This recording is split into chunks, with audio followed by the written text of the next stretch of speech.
कहा जाता है कि हमारा देश भारत देवभूमि है।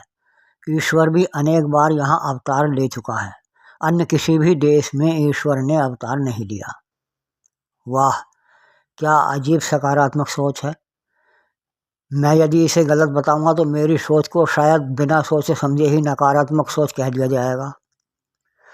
मैं कहता हूँ कि ईश्वर अवतार लेता है या नहीं, यह अलग विषय है, क्योंकि मेरा व्यक्तिगत विचार है कि ईश्वर ना तो अवतार लेता है और ना ही उसे अवतार लेने की आवश्यकता है, क्योंकि वह तो बिना अवतार लिए ही सब कुछ कर सकता है।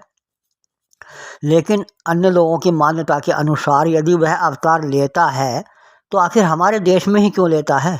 इसका कोई कारण तो होगा। बिना किसी कारण के कोई कार्य नहीं होता, और विज्ञान का नियम है कि आवश्यकता ही आविष्कार की जननी है। इस प्रकार देखा जाए तो भारत में ही ईश्वर के अवतार की आवश्यकता पड़ती होगी। राम हो या कृष्ण, इनकी कर्मभूमि भारत राष्ट्र ही रहा है।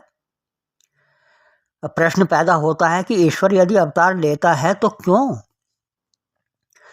देखिए, भगवत गीता का श्लोक है, यदा यदा हि धर्मस्य ग्लानिर्भवति भारत अभ्युत्थानमधर्मस्य तदात्मानं सृजाम्यहम्। अर्थात हे अर्जुन, जब जब धर्म का लोप होता है और अधर्म में वृद्धि होती है, तब तब मैं धर्म के अभ्युत्थान के लिए साकार रूप में स्वयं को रचता हूँ, अर्थात अवतार लेता हूँ। इससे सिद्ध होता है कि धर्म भूमि या देवभूमि में तो ईश्वर को अवतार लेने की आवश्यकता ही नहीं है। उसे तो दानव भूमि में अवतार लेने की आवश्यकता पड़ती है।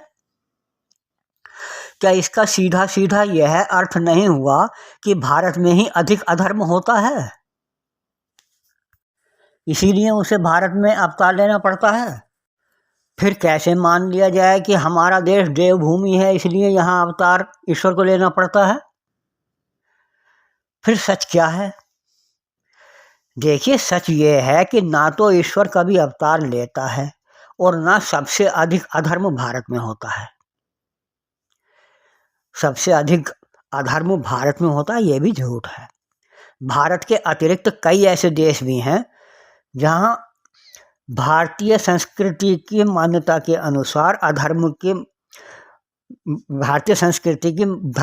मान्यता के अनुसार भारत से अधिक अधर्म होते हैं, जहाँ लगभग 100% लोग मांसाहारी हों, निर्जीव प्राणियों को रोजाना अनगिनत संख्या में, अगणित संख्या में काटा जाता हो, मारा जाता हो, और भारतीय मानक के आधार पर अनैतिकता की स्वीकार्यता हो।